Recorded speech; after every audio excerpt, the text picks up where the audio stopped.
Alhaja Kaola is a human being. Àwa èèyàn leave emotion out of this matter.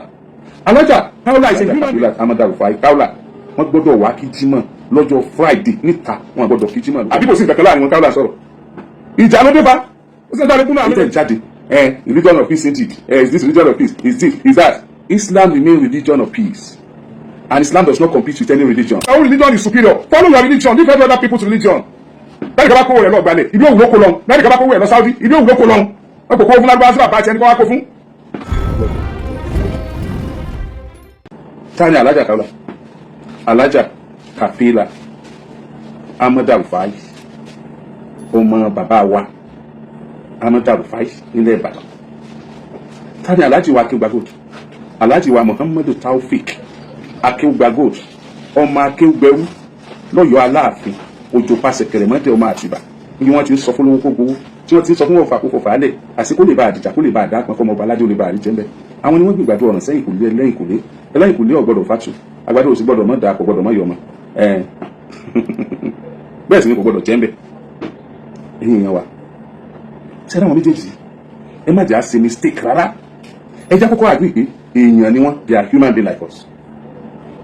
Gbogbo tí bá sì ń dé èèyàn nú ayé ló lè ṣàṣìṣe, gbogbo tí bá ń dé èèyàn nú ayé ló lè kú bì kan, gbogbo tí bá ń dé èèyàn nú ayé ló lè perfect. Ọlọ́run nìkan lọ́ba tó perfect.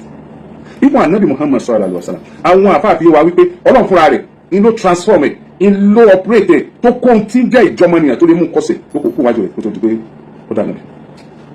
Ṣé ẹ̀ tó gbàgbé wípé kí Ànábì sallallahu alaihi wasallam kó lè rí sẹ́jẹ́ kó má bàa kọsẹ̀ lára bàbá Ọlọ́run pa bàbá ẹ̀ kó tó dáyé, kó má bàa kọsẹ̀ lára ìyá Ọlọ́run pa ìyá ẹ̀ kó tó gbọ́njú.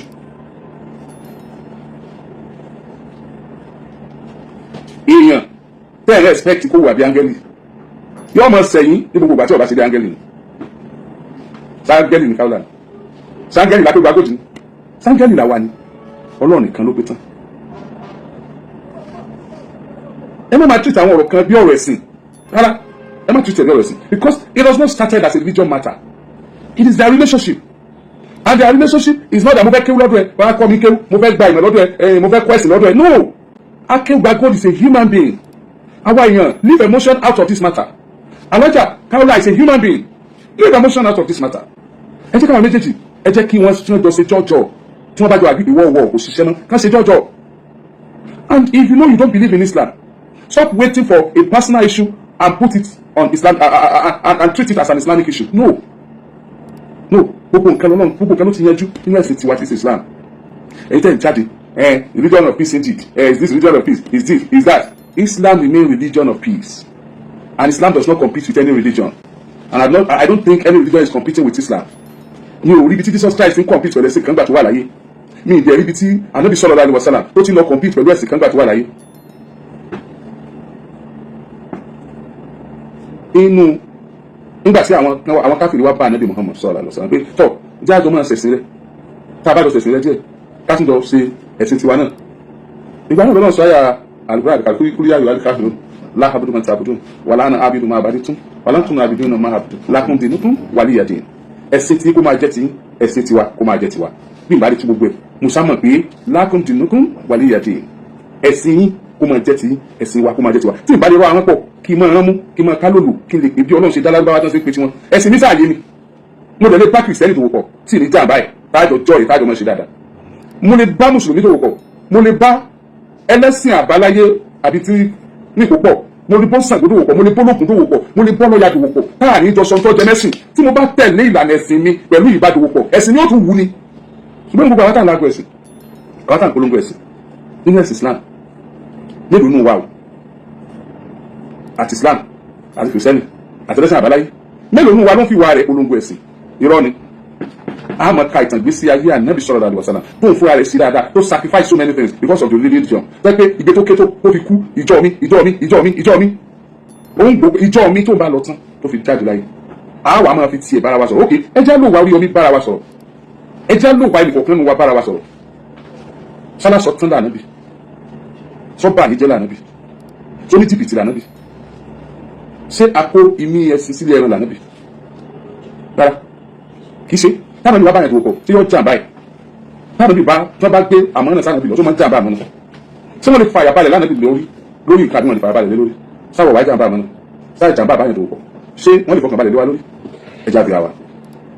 yẹn tẹ́ mọ́ kó ẹ̀sìn mọ́ èèyàn méjì ló ń jà o Alhaja Kaola àti Alhaja Kaougbagold àwọn náà ní relationship friendship àjọṣepọ̀ wọ́n yára wọn lówó wọ́n fẹ́ gbowó wọn jọ sọ̀rọ̀ tẹ́lẹ̀ tí wọ́n bá jọ jẹ́ pé wọ́n jọ wọléwọ̀de bóyá ìfẹ́ ẹ̀sìn àbí ìfẹ́ ìlú àbí ìfẹ́ pé wọ́n jọ gbé adébìkan nínú ayé tí wọ́n jọ ṣe inú ara wọn láàrin ara wọn wọn ní mọ̀ sórí ìdò yára wọn lówó ẹ fi ẹ̀sìn wálẹ̀ ẹ treat matter yìí ikú ṣe ṣẹ̀ríà court wọ́n gbéra wọn lọ ṣe ṣẹ̀ríà court wọ́n gbéra wọn lọ ebi court ayé náà gbéra wọn lọ fún àwọn méjèèjì náà nígbàgbọ́ nínú ṣẹ̀ríà court náà ẹ̀sìn yìí àwọn méjèèjì wọn kọ́ wa lẹ́sìn nítorí wọn tó fi lọ sí court ayé ọ̀rọ̀ ayé náà dà sí ẹ̀kọ́ ṣe ṣẹ̀ríà court náà lọ náà wọ́n jókòó ṣẹ̀ríà lọ́jàba wọ́n jókòó ṣẹ̀ríà káàkiri wọ́n lọ sí ẹ̀ríà court wọ́n ti kọ́ ẹ̀sìn náà sọ bí ìbára religion alone àwọn kankan máa ń fọyàn lórí kò dé dá àwọn mẹ́bí lẹ́jọ́ bàbá kí wọ́n bú bàbá nǹkan mọ̀ bú bàbá nítorí bàbá kí wọ́n bú bàbá nǹkan mọ̀ bú bàbá ẹ jẹ́ ká àdẹ́sì máa ta yìí níbi religion ojú tó burúkú bá Alhaji Kaougbagold sọ̀rọ̀ Saheed Òṣùpá ìgbà téèyàn ṣẹ̀ tí ó sì fẹ́ tẹ̀lé òfin orílẹ̀-èdè Nàìjíríà ó gbé ẹni tó ṣẹ̀ lọ sí ilé ẹjọ́ ó ti tẹ́ ẹni tó ṣẹ̀ àwọn èèyàn tẹ̀ bẹ́ Saheed Òṣùpá sì gbà ok nígbà tó ti dẹ̀ ní ó ti tán mo sọ ọmọlúwàbí mú kó bẹ̀ yá ó dẹ̀ kó bẹ̀ ó dẹ̀ rí sẹ́ni ẹni ẹ lọ ẹni ẹ ṣe dáadáa sílẹ̀ ìgbà yẹn kò sí dáadáa sílẹ̀ ìgbà yẹn kò sẹ́ tó béèrè mọ́ ó dẹ̀ láyé ẹ lọ ni ẹ náà láyé ẹ lọ Saheed Òṣùpá is a Muslim ẹ ọmọ ẹ tó bá jọ ní ìkan náà àmẹ́sìn àmọ́ tí kálukú ṣe so ẹkúnlẹ́tà àkìtì wọn ní bọ́ọ̀lù ṣe dá wọn why the religion why ẹ fẹ́ sí ilẹ̀ fẹ́ lẹ́sìn ẹ jẹ́ kálukú ọmọ ẹ láyé ẹ lọ ní tí àwọn èèyàn bá ti ń ṣẹ̀ ẹ bá wọn wí pẹ̀lú ohun tó ń fi ṣẹ̀ lódodo àwọn méjèèjì jẹ́ ẹlẹ́sìn tó gbé ẹ̀sìn lọ́wọ́ so I expect àwọn nǹkan kan lọ́dọ̀ àwọn méjèèjì disappoint ara wọn disappoint wa òye kó tó bẹ̀yẹn kankan oríṣiríṣi lẹ́ sọ wọ́n ẹ má fẹ́nu àbùkù sọ̀rọ̀ ẹ̀sìn kankan ẹ má fẹ́nu àbùkù sọ̀rọ̀ Islam ẹ má fẹ́nu àbùkù sọ̀rọ̀ Kristẹni ẹ má fẹ́nu àbùkù sọ̀rọ̀ ẹ̀sìn kankan ẹ jẹ́ kálukú máa ṣẹ̀sìn ẹ jẹ́ máa treat àwọn ọ̀rọ̀ tó bá wà nílẹ̀ ní pé Alhaja Kaougbagold ní mọ̀ bóyá àwọn èèyàn ti bẹ̀rẹ̀ sáájú àkókò yìí lákòókò kí n tó bẹ̀rẹ̀ kí ní kan máa ń bí èmi inú tó máa ń dùn mí personally tí mi ò dẹ̀ lè help ẹ̀ tí èèyàn bá ṣẹ̀lẹ̀ àbí èèyàn ṣàbúrú fún mi tí wọ́n wá ní ẹjọ́ tó ẹ kó lórí ẹ̀ kálukú lọ kí má bà mí nú jẹ́ kì í jẹ́ kọ́rọ̀ yóò tètè tán nù mí ṣùgbọ́n tí wọ́n jẹ́ pé mi mo ṣẹni ẹ dá mi lẹ́bi tó wáyé pé mi mo ṣẹ̀ jẹ̀bi lójú ẹni ẹ tó wáyé pé mi mo jàrí náà ẹ dá mi láre ẹ dẹ́ni ẹlẹ́bi lójú mi ó ti tán ṣùgbọ́n ká máa fọwọ́ bọ ọ̀rọ̀ ẹ sájà kó lórí ẹ kò dá Alhaja Kaougbagold ń béèrè fún pé ok Alhaja Kaola sọ báyìí tí wọ́n bá rẹ̀ rí tó lè tí wọ́n bá ti nìkan lélẹ̀ tí wọ́n bá rẹ̀ rí wọ́n tọrọ àforíjì fine wọn àdè tọrọ àforíjì nìyẹn Alhaja Kaola àmọ́ tó ń sọ nìyẹn Alhaja Kaougbagold jẹ́ proof pé lọ́jọ́ ọ̀la o kí wọ́n rí pé òun òṣèǹ tí Alhaja Kaola sọ o tí wọ́n bá ti sún wọn lọ ilé ẹjọ́ ni ló fi lọ ilé ẹjọ́ kí sí pé láti fi Alhaja Kaola tó wá sí pé lóòótọ́ ni Alhaja Kaougbagold ṣetán láti fi Alhaja Kaola you have proof your point pé ẹ̀sìn tí wọ́n lọ sí báyìí ẹ lọ withdraw matter ẹ jẹ́ kálukọ́ máa lọ lẹ́mọ̀jà Alhaja pẹ́ bẹ́ẹ̀ ẹjọ́ ẹ lọ withdraw matter ẹ má jà pẹ́ lórí ọ̀rọ̀ yẹ má jà pẹ́ ẹ má jẹ́ kí èsì kan máa wá èsì kí bá pẹ́ lórí ibi tẹ́ ti ń sìgá èsì kí èsì máa fọwọ́ báyàn ní olùfà sẹ́ni bọ̀dà èsì kí èsì wẹ́ tó bá rò pé èsì kí èsì lò ìgbà tó pera rẹ bẹ́ẹ̀ ewu tèmi láti ní ọ̀jẹ̀ tó fẹ́ jẹ́ so wọ́n lówó ọ̀tọ̀ pera rẹ bẹ́ẹ̀ ìgbìyànjú èsì kí èsì but what I'm saying is that Alhaja Kaougbagold you have proof that Alhaja Kaola sọ kò rí bẹ́ẹ̀ ẹ sọ̀rọ̀ kan ẹni pé tí wọ́n bá lọ mú rẹ́kọ̀dù jáde lọ́jọ́ ọ̀la ńkọ́ pé kí ni àwọn ọmọ yín àtàwọn ọmọ yín generation tó ń bọ̀ kí ni wọ́n máa sọ now àti rí tí àwọn ọmọ yín àtàwọn ọmọ yín tí ń bọ̀ lọ́la wọ́n máa sọ àti pé ọwọ́ lẹ́rán oníkọ̀rọ̀ yẹn ẹ̀ ṣe ẹ̀ fi lọ́lé ẹjọ́ ní àwọn evidences ọ̀la náà ní parí èmi náà ní parí Alhaja Kaola náà ní parí gbogbo àwọn tó ń gbọ́ wa náà ẹ̀yin náà ní parí àwọn evidences ẹ̀ mú ta náà lélẹ́ tèmi náà sọ àti tí gbogbo àwọn èèyàn ti ń sọ I'm begging you ẹ mọ̀ pé mo dá sọ̀rọ̀ ẹ mọ̀ pé mo dá sí ẹ dẹ̀ mọ̀ iye wákàtí tí mi àti ìfijọ́ sọ̀rọ̀ láàrin òru lórí ọ̀rọ̀ yìí gbogbo tẹ̀ dẹ̀ sọ náà kò sí nǹkan tí kò sí bẹ́ẹ̀ mo pè Alhaja Kaola náà I thought she was not in the country that time but there's nothing I could do bàbá ìmáàmù Ìbàdàn àwọn náà gbìyànjú àwọn èèyàn ńláńláńlá àwọn náà gbìyànjú fine Ọlọ́run ti ní sórí bó ṣe rí ẹja kò lórí ẹ pátápátá ẹja kò lórí ẹ oníkálukú máa láyé ẹ lọ Alhaja Kaola káwọn náà má bínú Alhaja Kaougbagold káwọn náà má bínú ẹja kò lórí ẹ ká kò lórí ẹ ká fi ẹ̀sìn ìdìbò ìta fi máa ń stress ọ̀rọ̀ tó ẹ̀sìn yẹn gan ó ti pọ̀ jù and stress ẹ̀ gan wàgbọ́n òfẹ́ àfẹ́ lálàáfíà àmọ́ lọ títí bá a ṣe ń stress ẹ̀sìn yẹn ẹ jẹ́ ká lálàáfíà let's have peace jẹ́ ká lálàáfíà láàrin ara wa mi ò sọ pé ẹni tó bá ṣẹ̀ kó má bínú Christians ni tó ń ṣẹ̀yàn kó má bínú pé ó yẹ kó bínú kó má bínú you know me I won't take that tí mo bá ti sọ bí tá a bá ti sọ náà ló ti tán I don't have any space here in my heart to keep grudges but you will not go I will spell it out for you before you leave me so if you like take it if you like don't take it anybody there mo tó lè gbọ́rọ̀ bá dùn so I don't blame anyone here tí Alhaja Kaola bá jáde níbi tán wà yẹn àwọn náà lè sọ Kaougbagold àwọn náà lè sọ Alhaja Kaougbagold ó lè máa lọ bẹ́ẹ̀ kó máa lọ bẹ́ẹ̀ so I don't think it's ideal so ìyẹn lè bínú nígbà yẹn Ànábì sàṣàrà wọn lẹ́nìkan kọrin bú Ànábì ọkùnrin lọ sọ̀rọ̀ tí ò gbẹnu ẹ̀ sí Ànábì sallallahu alaihi wasallam gbogbo àwọn sọ̀rọ̀ Ànábì ti bínú tíjọ́ tí àwọn bá rí wọn níbi wàá wà níbi kanjọ kan ọkùnrin tó kọrin bú àníbi tó kọrin burúkú tí ò gbẹnu yàrá ìyá yẹn ó wá yọ lọ́ọ̀kan ó dẹ̀ ń bọ̀ sọ́dọ̀ àníbi sàrà rẹ̀ sàrà ọkùnrin ló dé yìí àwọn tó jẹ́ akíkanjú tó wà lórí àníbi wọ́n ti fa ìdáyọ́ kí ànábì ṣe mo ti súnmọ́ ànábì báyìí àwọn olékè àṣọ ànábì sallallahu alaihi wasallam bí ìbára ètò ẹ̀yìn àfáà mo gún fàbí ẹ̀mí ìbínú ẹ̀bá ìṣàtúnṣe ní sáfà ní sọtọ́lítì o ní òní pátipátí mo mú wa o wọn lọ ànábì sàṣàlám dẹ̀ bọ́ aṣọ bí àwọn olékè àṣẹ wọn ló dẹ̀ dábò ẹni yẹn ó sáré daṣọ yẹn bò wọn àdẹ ní máa na onítọ̀hún wọn máa naṣọ ànábì mọ́ lára for that reason wọn sáré kó kí da ìbàpọ̀ ó wá ṣẹ̀ṣẹ̀ tó ń kọ́ tó fi yan ànábì sallallahu alaihi wasallam kí ni mo fẹ́ ká mú yọ bí tí kì í bá ṣe pé ìbínú wà nígbà náà ànábì ò ní sáré daṣọ ẹ̀bò ó mọ̀ pé tí wọ́n bá sẹ́yìn èyàn ó bínú ni Alhaja Kaola bá bínú àwọn ọmọ wọn ò ní wọn máa rìn pẹ̀lú ìtìjú inú wọn máa bàjẹ́ Alhaja Alhaja Kaola tí wọn bá sọ̀rọ̀ yóò máa dùn wọn wípé wọ́n ṣe irú nǹkan báyìí fún àwọn so àti Alhaja Kaola àti Alhaja Kaola ẹ má gbàgbé pé ẹ̀yin méjèèjì ọmọlúwàbí ní láwùjọ ẹ̀ẹ́dẹ̀jẹ́ àmúyangàn ẹ̀yin méjèèjì náà lẹ́ ń kó ìyá agodi nígbà wọn tì ní magodi tí ẹ bá yanjú ọ̀rọ̀ yẹn títí mo fún ẹ̀yin méjèèjì ní òní Tuesday Wednesday Thursday ẹ mọ̀ tẹ̀jọ́ sọ Alhaja Kaola gbọ́dọ̀ wá kí Jímọ̀ níta lọ́jọ́ Friday Alhaja Kaola I don't care I will not call your number Oriyomi Hamzat I will not call your number Alhaja Kafilat Kaola wọ́n gbọ́dọ̀ wá kí Jímọ̀ níta lọ́jọ́ Friday. Don't tell me anything. You know I know a lot of things. You know the relationship we have. And the relationship I have with both of you. Alhaja Kafilat Kaola, Alhaja Kafilat Alhaja Kafilat Kaola. Wọ́n gbọ́dọ̀ wá kí Jímọ̀ lọ́jọ́ Friday níta. Wọ́n gbọ́dọ̀ kí Jímọ̀ lókè kúrá. I will not come to Kekura. Alhaja Kafilat ń kó ìyàgò dígbà wọn ti mọ́ bẹ̀. Alhaja Kaola ń kó ìyàgò dígbà wọn ti mọ́ bẹ̀. I will not come to Kekura. I promise you. I will not come to Kekura. Alhaja Kafilat Kaola wọ́n gbọ́dọ̀ wá kí Jímọ̀ kó tó di Jímọ̀ wọ́n gbọ́dọ̀ wá ń ta gbogbo ń tẹ́ ẹ bá lè ṣe everything tẹ́ ẹ bá lè ṣe I want you to do it. So ẹ̀yin fúnra yín lẹ́sàárì lọ sí high court tẹ́ lọ the bail ni because bail high court ó supersede supreme magistrate court àbí sítì ní ọwọ́ àkótó di déètì tí wọ́n fún wọn ní July ni lẹ́sàárì yanjú ẹ̀ àbí tí ẹ bá wá wò pé gbogbo ìgbìyànjú yín kò ṣeé ṣe kó yanjú ṣáájú ọjọ́ yẹn let me know so that I will come out and tell people that you have started, you are trying, you have you have buried the matter. Sir, you have proved your point. Èmi ò sínú àwọn tó ń dá yín lẹ́bi. Ẹnikẹ́ni tí wọ́n bá lè ṣẹ̀ tí ò bínú alábòsí èèyàn. Ẹnikẹ́ni tí wọ́n bá lè ṣẹ̀ tí ò bínú ẹ sá fún ẹni bínú. Ṣùgbọ́n ká bínú kó tán. Ọ̀rẹ́ ẹni ó bá ní sọ̀rọ̀ kó tán. Ọ̀rẹ́ ẹ̀yin méjèèjì ni mo jẹ́. Ẹ̀yin méjèèjì lẹ jù mí lọ lọ́jọ́ orí. Ṣùgbọ́n ọ̀rẹ́ ẹ̀yin méjèèjì ni mo jẹ́. Whatever you can do, bí o pàṣẹ fún yín o. Ṣùgbọ́n ẹ̀yin as a person ẹ mọ Oriyomi ẹ dẹ̀ mọ bẹ́ẹ̀ sì lè gbà kan lọ́wọ́ mi.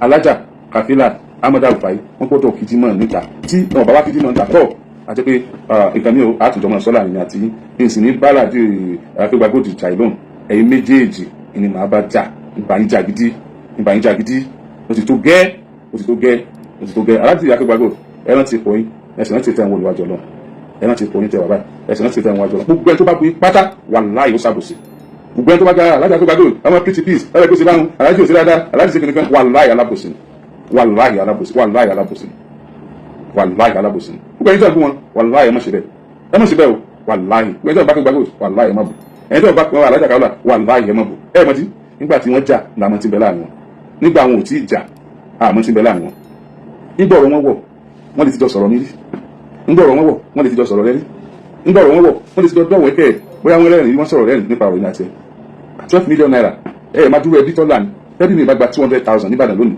wàláhì wọn ní sínú àwọn tó ń sunkún kiri kéèyàn kan tó lè dúró lásìkò lẹ̀ pé akó fọ́kọ rẹ̀ nítorí kó dúró owó tó ń dá lọ́wọ́ wa ni wọ́n tó dá lọ́wọ́ ara wọn nípa ẹ má dá sí ti ọkàn ọ̀rọ̀ sọ̀rọ̀ dá sí o àdánwò social media tí mo wá sọ ọ́n bẹ̀ ni pé anybody yóò mọ bọ́ta yóò máa sọ̀rọ̀ ẹlòmíì tí o lè dá mùsùlùmí rẹ̀ control yóò sì máa control bàbá wọn bàbá yóò máa sọ̀rọ̀ burúkú sẹ́ni ẹlẹ́ni wọ́n máa wé ìgbé ni wa tọ́lọ́n ti dá tọ́lọ́n ti direct ẹlòmíì ọjà yóò máa advice wa Alhaji Oriyomi ọmọ sí báyìí o Alhaji Oriyomi ọmọ sí báyìí o ọ̀rẹ́ yìí ni o kìnnìkan ó sì ń tọ̀ ní sí ìgbà ẹ̀rọ rẹ̀ Alhaja Kaola ẹ̀sẹ̀ àṣìbáhùn Alhaja Kaola ẹ̀dá Alhaja Kaola ẹ̀sẹ̀ ànábì náà tẹ̀lé Alhaja Kaola ẹ̀sẹ̀ kìnnìkan Alhaja Kaola ẹ̀sẹ̀ kìnnìkan wọn ò bá fi irú èyí lọ́wọ́ ìwọ àgbà kọ́ bọ́ta kọ́ máa sọ̀rọ̀ burúkú sórí Oriyomi kò ní ọ̀fọ̀ lẹ́nu Alhaja Kaola ti lè sọ̀rọ̀ jù Alhaja Kaola ọ̀dá Alhaja Kaola ti báyìí Alhaja Kaola kìnnìkan tí o ti ń dúró de Kaola ṣubú tẹ́lẹ̀ kò fi ṣe ẹ̀yẹ o ti ń dúró de Kaola ṣubú kò fi ṣẹ̀sìn ibi Kaola kù sí tó ń bú sí ẹjọ́ ìrọ̀lọ́ bá rí tó sọ fún tó ní ọgbẹ́ nation kò fẹ́ rí ọmọ náà ayé tó fi lẹ́skíùs láti sọ pé Kaola ọ̀dá ẹni bí Kaola ibi wo ló ṣe sí ọ ní àbí kò sí ìkẹ̀kẹ́ láàrin wọn Kaola sọ̀rọ̀ ìjà ló dé bá ó sì ń dáre kúnnà méjèèjì lẹ́wọ́ lọ́wọ́ ó tó dá sọ̀rọ̀ lọ́rọ̀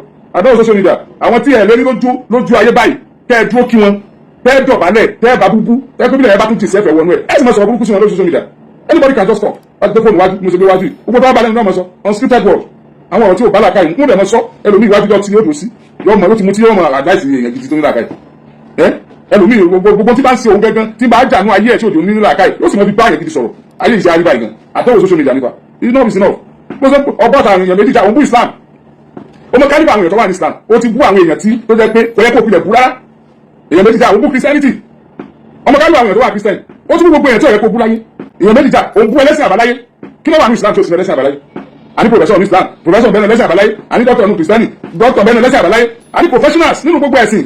So what are you telling me? If your own religion is superior, follow your religion, leave every other people's religion. Láti kaba kówó rẹ̀ lọ gbalẹ̀, ìlú òwúrọ̀ kó lọ́n. Láti kaba kówó rẹ̀ lọ Saudi, ìlú òwúrọ̀ kó lọ́n. Wọ́n kò kó fún lágbára síbà bá àti ẹni kó wá kó fún.